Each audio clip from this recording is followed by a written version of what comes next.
r/AskReddit by Reddify. What is the closest you've ever come to dying? I've done 467 skydives in my life.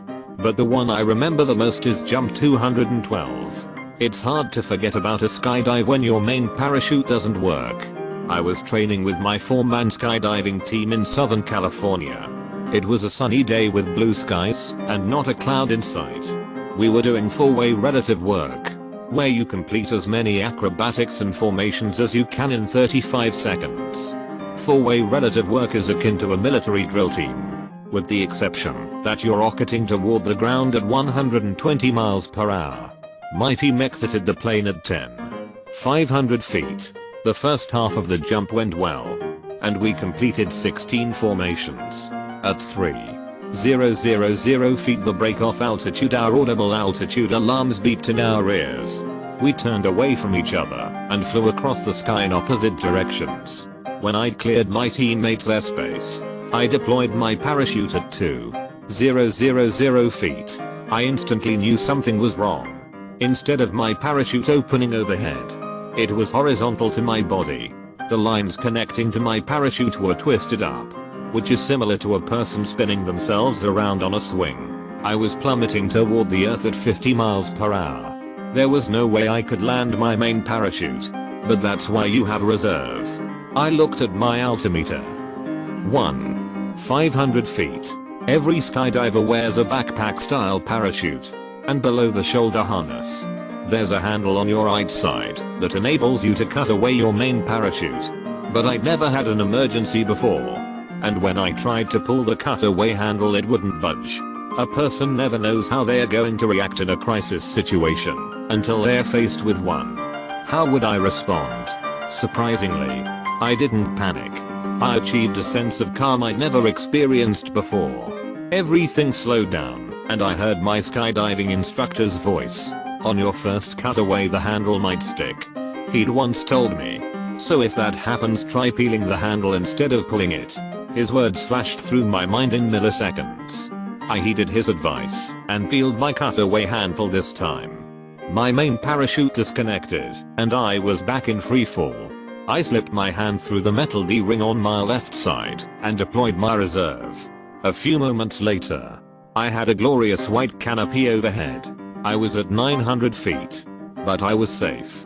I landed my parachute without further incident. My family and friends always ask me if I have death wish, and I always tell them it's quite the opposite. Every time you jump out of the plane, I tell them, you're dead, and it's only by the decisions you make that you're able to survive. So whenever I pull my ripcord, I view it as an affirmation of life. And I'd never known how much I wanted to live until jump 212. Dope story. Thanks. Me too. I was the victim of a hit and run. The woman was caught and claimed she didn't stop because she didn't want her dad to shout at her.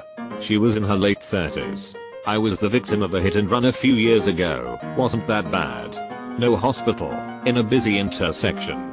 Nobody stopped to help me, and I dragged myself to the side of the road so I wouldn't get hit again. While biking in the bike lane, I got sideswiped by a car going 15-20 over the speed limit. Luckily only minor injuries and basically did the same thing. Police said oh shucks. I contracted meningitis about 7 years ago. I was at home one night and then woke up a week and a half later from a coma with several machines keeping me alive.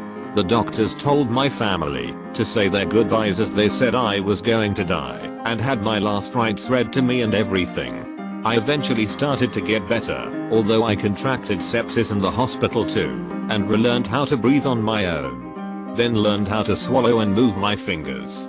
Then after a few weeks I managed to move my head and look around. Walking was torture as I lost the bottom of my feet and had to stand on rollers. Thank God for fentanyl. Now I've become obsessive at getting stronger every day and have become a bodybuilder. Words of wisdom, get vaccinated. Don't go through the hell I had to edit. After a lot of questions I should mention here that I lost the bottom of my feet and all of the other open wounds from edema. It's where fluids pool under skin and in my case caused it to tear open. Also I'm glad my pain gave you some brief entertainment. I had meningitis as well, when I was a kid as well. The area I grew up in was at that point in time considered meningitis prone. So my doctor told all of his patients' parents to vaccinate early. Mine were, at that time, anti-vaxxers and said hell no. Welp. I got meningococcal meningitis. I lost the ability to move, see, hear, breathe on my own, or speak. I was in the hospital for 6 weeks and came very close to dying more than once. Luckily I lived through it and recovered most of the way. But I still have lasting neurological damage and some hearing/vision loss. Vaccinate your kids please. You and I had the same thing. It sucks we had to go through that hellish nightmare. I'm glad you're doing better now and spreading the word of vaccination. I try to do the same when I have the opportunity. I work in a warehouse. Once I was trying to bring down a pallet from the top shelf. I didn't know someone had put the spare forks for the lift on top of it. 70+ pound solid iron forks. Anyway I lift and tilt back slightly, standard procedure, and all I hear is the sound of metal sliding on cardboard. Next thing I know the spare forks have slid off the pallet and come flying at me. One lands sideways and bounces off the guardrail on top. However, the second one comes down with the long end pointed straight down. It fits through the gaps in the guard. As I lean away I watch the fork impale the lift right where my head had been a split second before. It pierced the seat and into the engine. Had I not moved it would have cut me in half from the top of my head all the way to my abdomen. TLDR, moved away at the last second as a 70-pound, pointed piece of metal landed next to me. Could have been split in half. I hope the mother ducker that stored those spare forks like that was fired. Why weren't they banged to the ducking skid? He was fired. Not for this incident. He was my boss at the time. I told him what happened and that I was gonna take the day. I was seriously shook up. I'm the boss now. New rule. No merchandise can be stored above ground level without being on a pallet and strapped down. First time I rode my Segway. Nobody told me I should be wearing floaters or a life vest. Nearly drowned in the pussy. I still ride mine to this day. I'm drowning right now PLS help. For starters. Get off Reddit. In a car accident. I was losing blood and going into shock.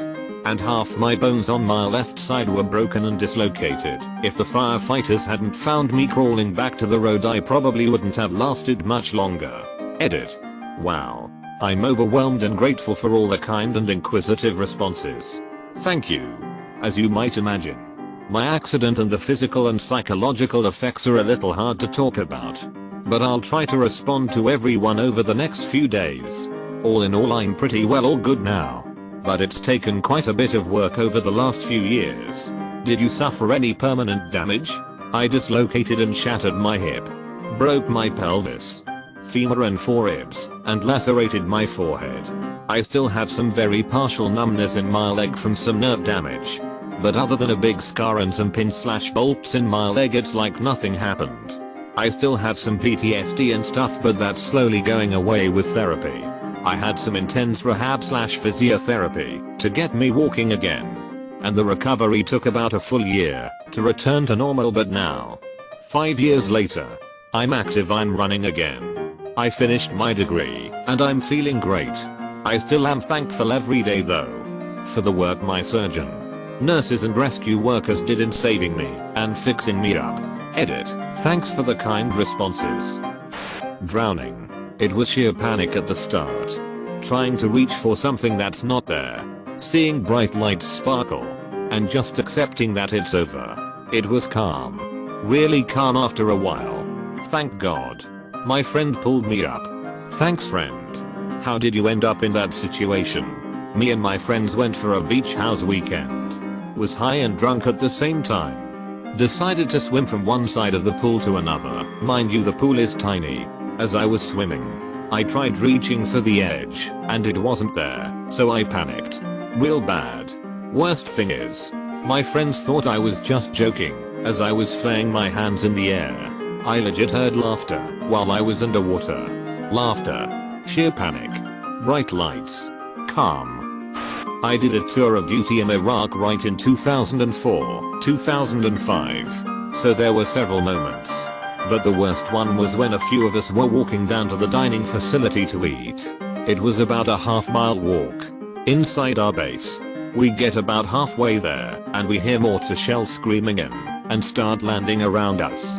A couple guys ran, but I just stood there. There was no cover anywhere around, so I figured I might as well take my chance right where I was. About 8 or 9 of them landed and exploded with a few hundred feet at us, but nobody was hurt. Then we proceeded to dinner. I was in the Marine Corps, never deployed myself, but I heard plenty of people say they got so used to mortars landing on the FOB that they didn't even care anymore. My friend was telling me about his uncles serving in Vietnam. One of them, on his first night there, had sirens go off in the middle of the night and their base was getting bombed. He frantically was looking around, and another soldier was just laying on his bed with his elbow over his eyes and calmly said, "Welcome to Nam. There's a reason people develop the 1,000-yard stare." Well, there was that time when I was 12 and I called my mother Arish. Same age, same mistake. Mom was coming for me, but dad grabbed me first and held me one-armed against the ceiling. With the voice of God he said, "Number, that is my wife you are talking about. That is your mother and the head of our family, and etc. etc." I stopped wanting to be edgy for the rest of the day. I picture your father holding you by the throat an inch from a whirling ceiling fan while berating you in his beet red face. If it was my family, that would have been the best thing that could have happened. Make sure to like and subscribe so we can watch together.